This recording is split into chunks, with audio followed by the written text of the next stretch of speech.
Good morning, everybody, and welcome back to the channel. So it is that time of the year. It's time to get started planting beans and corn. So we've got the new to us 1770 Conservation 16-row corn planter hooked up to the 4955. We've been working on it the last few nights. The only thing left to fix on it is the right side marker won't go down. I think that's just a micro switch issue. But as far as that, everything else works. So what I'm going to do this morning is I'm going to go out back. I'm going to get to 4640 and I'm going to get it hooked up to the new to me 1780 30-foot bean planter that I purchased from Castonia John Deere. Both of these planters came from Castonia John Deere this spring.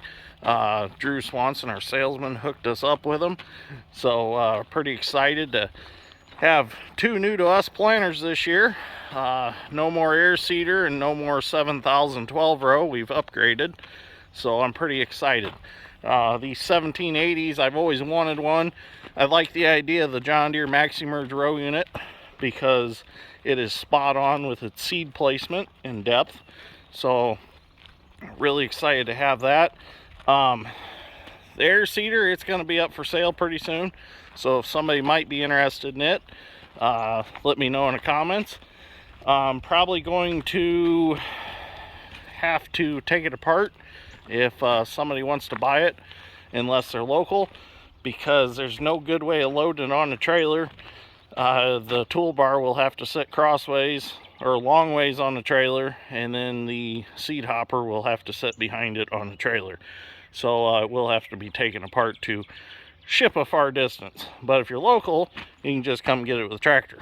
All right, gonna get 4640 up to the shop. I need to take the hammer strap drawbar apart because it's set up for the clevis hitch right now, and the 1780 has the clevis hitch already on it. So let's run this to the shop, get that tore apart, and get it hooked up.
So apparently this hammer strap hasn't been off in a while. Grandpa had some square-headed bolts in it. That bolt's stuck in the drawbar. Not anymore, it ain't. I'll have to get the proper fasteners when we put that back on. Well, I figured while the 4640 was up at the shop, I might as well get the monitor stuck in it. I got to get the full box put in it yet, but it's just a computer track 350 monitor, nothing fancy. It's not going to tell me if the International Space Station is right above the tractor, and it's not going to tell me the soil temperature that I'm planting in from the seat, but it will tell me if I've got plugged up row units, or if I got a population issue, or just basic things I need to know about the planter. So nothing fancy, just population, spacing, area, speed, keeps track of acres. So it's nice, simple monitor setup. That's all you need for planting soybeans. You don't need all the high dollar stuff. This will work just fine. So Dave's working on washing the 9300 up, and he's gonna go do some ripping. I'm gonna get this finished, the wiring finished, and then I'll grab the fold box. We'll mount it over here, and then we'll go get the planter hooked up and see if it'll unfold.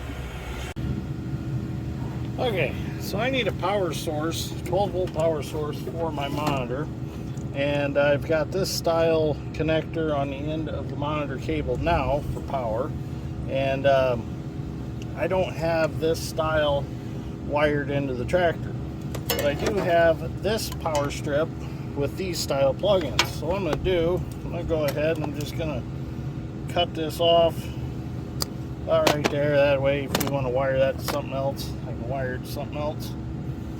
I'll go ahead and we'll watch the thingies. Pull that out.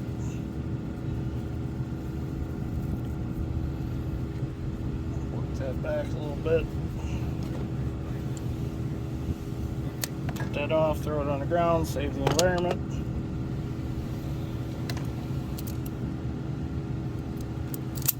Strip those. Oh.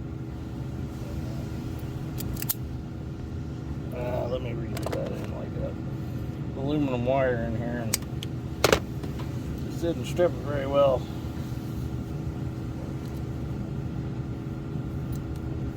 There, I got it.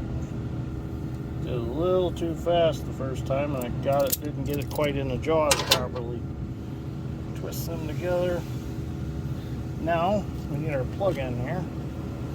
It's laying right here. We don't need that orange wire. Even them up a little bit. Go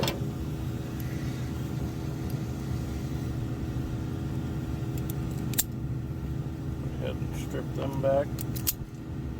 Let's go a little more now.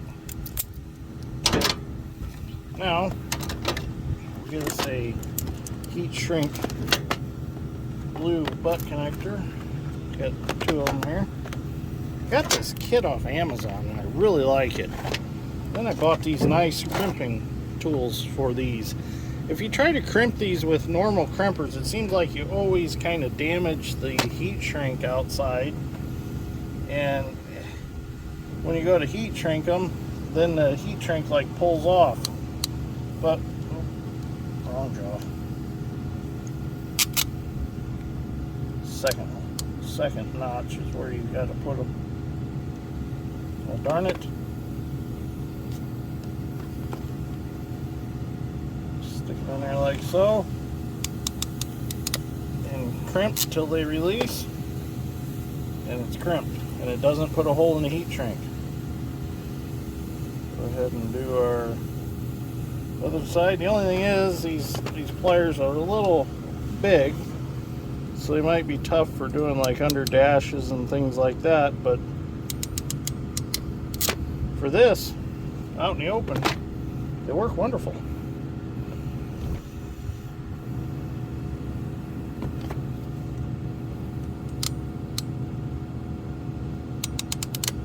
See, the nice thing is the jaws are color coded for your different colors of crimps.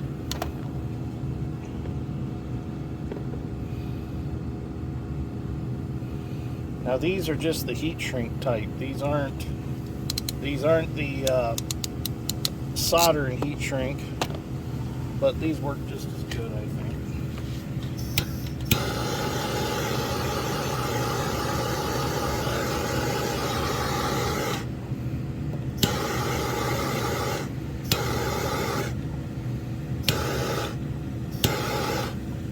See that? Nice and shrunk, watertight. Good to go. Got our wiring hooked up. We can plug this into our power strip, roll this up a little bit. I'm gonna let them cool off, or roll this up a little bit, zip tie it, and then we'll have power to our monitor. So the only other thing that we had to wire up, or just plug in, the plug-ins are already here, was for the radar, and our radar senses our ground speed and area. So that's connected, that's ready to go. That's the same radar as we used with the planter monitor for the Henniker air seeder. It's just a simple Dickie John radar, nothing fancy. In fact, I might upgrade it to a hockey puck and run GPS like we do on the 4955. We'll see how this works. I kind of like the idea of the GPS, though. It seemed to be a little more accurate, and they just seem to work better.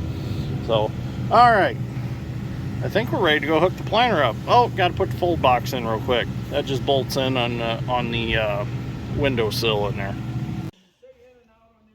All right, so I got the fold box mounted in cab, just simple bolted to the windowsill like I said, but I realized the fold box gets its power through the trailer plug on the back of the tractor. Well, the 4640 has never had a trailer plug wired up for the back side of the tractor. So I ran to Napa and I grabbed me a Phillips round pin plug, and I got me some trailer cord here. So what I'm going to do now is I'm going to wire this all together, and then we're going to feed it through the tractor, and we're going to wire it up so that we have power. And then when I get time later, I'll go back through and I will connect all the flashers and all that on the tractor. So I'm going to get this wired up. So I should clarify that I am going to hook all these up in the plug. I'm just not going to wire them all up in the tractor side of things. I'll do that at a later time. But I'm definitely gonna, while I'm in here, gonna do the plug itself. That way I don't have to tear all that back apart. That'll be done.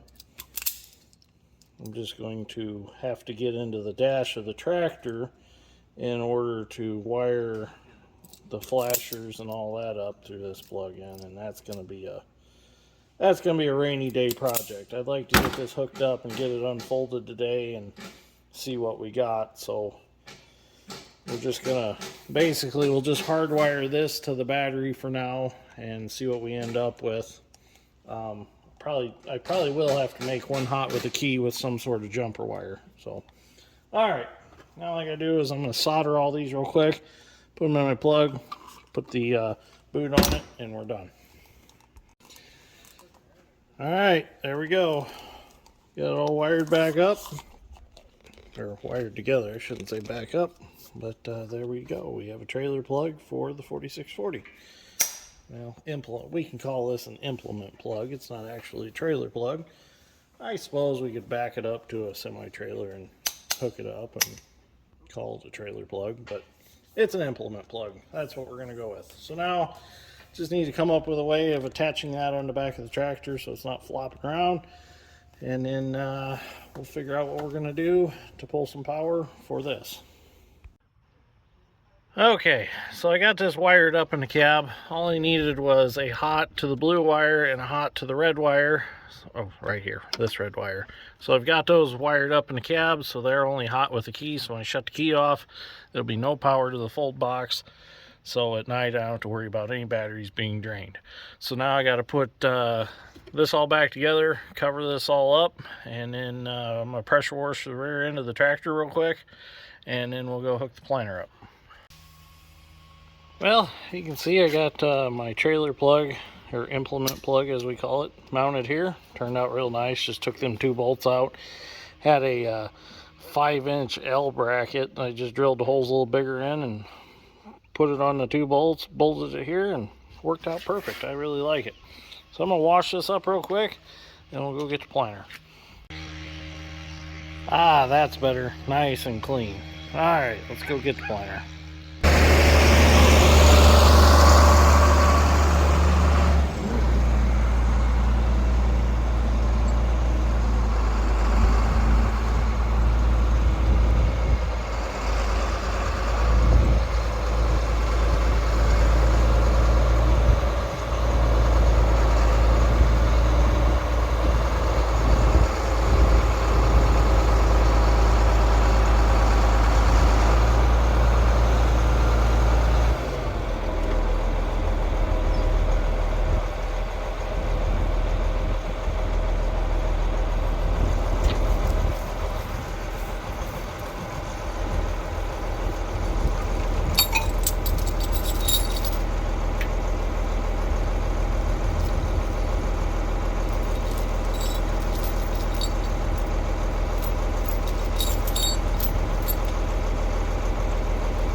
Well, we're all hooked up now.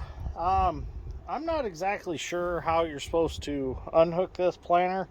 I'm thinking that the way you're supposed to do it is you're supposed to set those wheels down and then actually hold the planter up so that you don't have to raise the hitch up with the 3-point hitch. And looking back, I should have chained to one side of the hook or the other. That way when I lifted, it would have lifted it centered over the drawbar. But it worked. I just had to shove it over a little bit with the bobcat. But I figured the safety chain's strong enough to drag the implement with no hitch pin in it. It should be strong enough to pick the implement up. So that worked out pretty good. So now we can go ahead and start hooking up our electric and our monitor stuff. Get this unwired up here. Ooh, it looks like we got some hoses to replace. Got some big old wad of stuff here. Looks like they already had this set up like this, so that's fairly easy. Now, here is we have our trailer plug. Plugs in here. Get that wrapped. Don't want that wrapped around there. Get that plugged in. Hopefully we have power. We need this is our fold box connector right here. So get this right. Looks like it goes like so. Like that. Twist together and lock. We'll have to strap all this up with some zip ties. We've got our monitor cord here, which goes to this one. See, they go a special way. There we go. Twist it together so it can't fall apart. Might clean that up with some electrical cleaner when we get up to the shop. Now our hoses. These two go to a function, which I'm assuming these two are probably fold and unfold. So we'll put them in number 3 remote up here.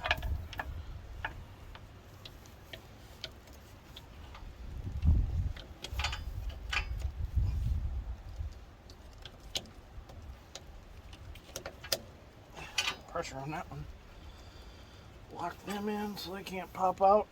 And these I'm going to say are, well, there's only ones left, so these have to be up and down on the whole planter. Yeah, we're going to definitely strap this stuff up. I don't like how it's just free balling back here. Something's going to end up getting tore off. Got a 50-50 chance on getting these right. Oh, these stupid Pioneer adapters. That one's got some pressure on it still. Let's see if we can get this one plugged in. Nope. Might be a problem. Alright. Yep, there's some pressure in that tip. And there shouldn't be. This is just from sitting here.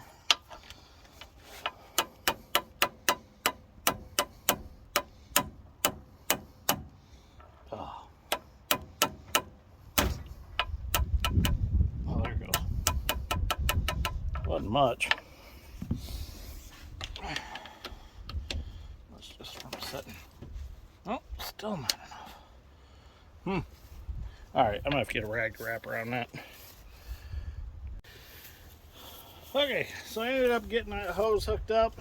So I'm gonna get some big meal wipes out here and clean my hands up a little bit before we go try to test it out and see what we got. You have to definitely get some zip ties and zip tie some things up, strap some things up. But it's all hooked up now. Need to do a little pressure washing again because I got some oil all over it. Got me another big meal wipe here. Them hoses, they start to, the sun works on them and gets that black stuff on your hands. And apparently this is not the way this planter is supposed to be unhooked, so I need to get a book on it. I haven't got the books for it yet. They're on order from John Deere because the original one somehow got lost. So as soon as I get them, then I'll get to get the actual procedure on how to unhook it. Unless there's a 1780 owner in the comments watching, if you could maybe point me in the direction for properly unhooking this planter, I'd appreciate that. I thought about putting a jack on this hitch, but I think there's a way to do it with transport wheels or something. There's got to be something there. So, learning process. Well, we got it up off the ground. Take it over here in the field and unfold it.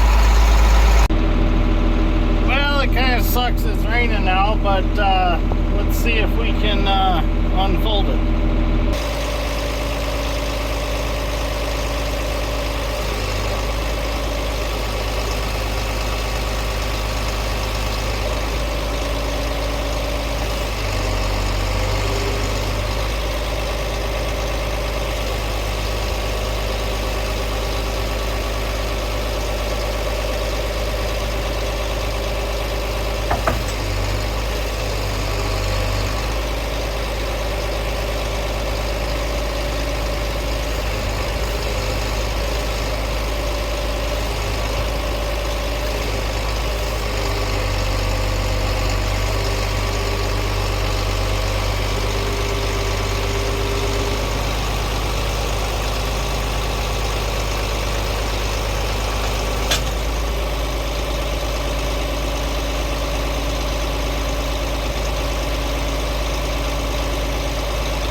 Okay, let's see if the tractor will pull it now.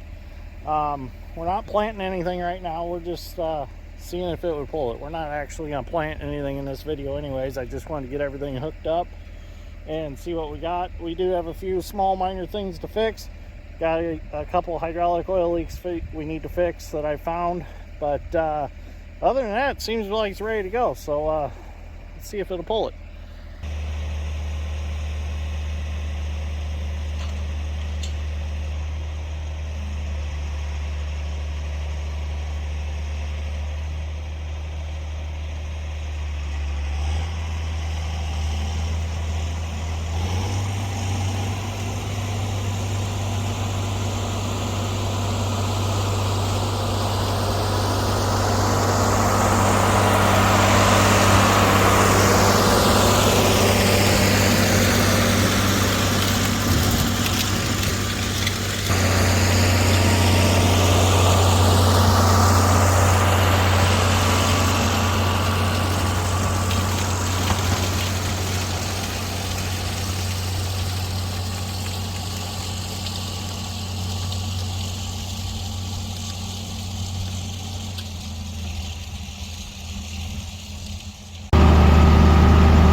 pulls it like this in plowed soft ground, it'll be perfectly fine with seed in it loaded on no-till.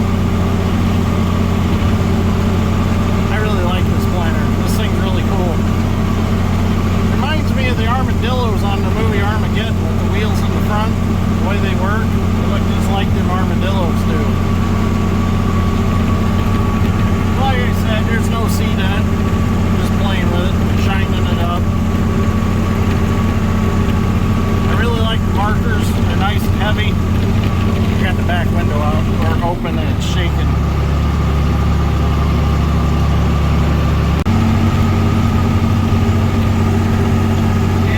Definitely like this planter. This thing's cool. Rocks. A lot of rocks out here.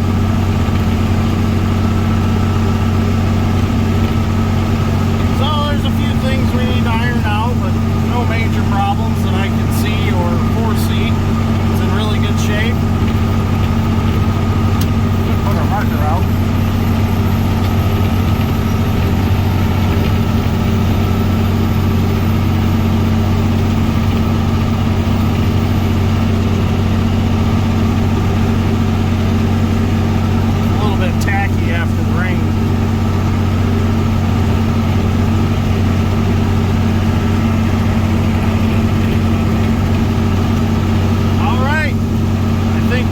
Good to go.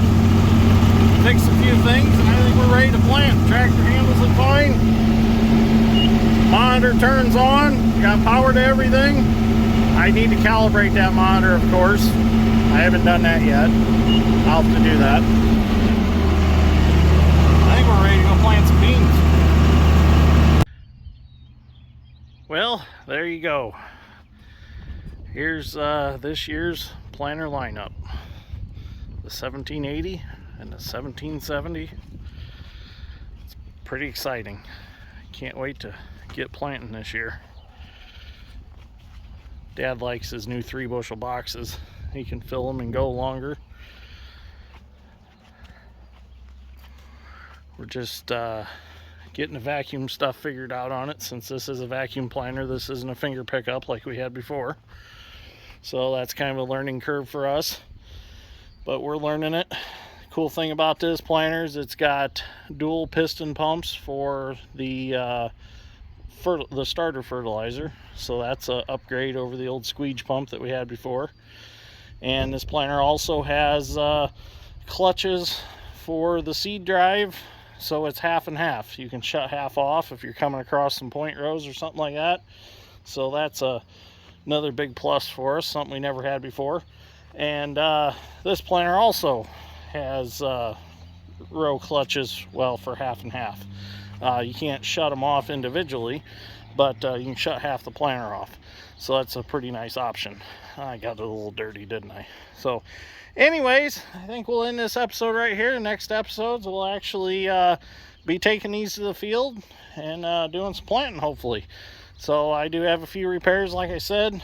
I also want to get new no-till holders because these are pretty worn down and I want to replace them. So I got to get those. But other than that, everything else is in really good shape on it. There's that one hydraulic leak under that cover, which is just a hose issue I got to fix. And I think I might flip the drawbar over on the tractor. I think it needs to be turned over. It's too high. But anyways, thank you for watching. Greatly appreciate it. I'll see you all in the next one. Hopefully we'll be planting.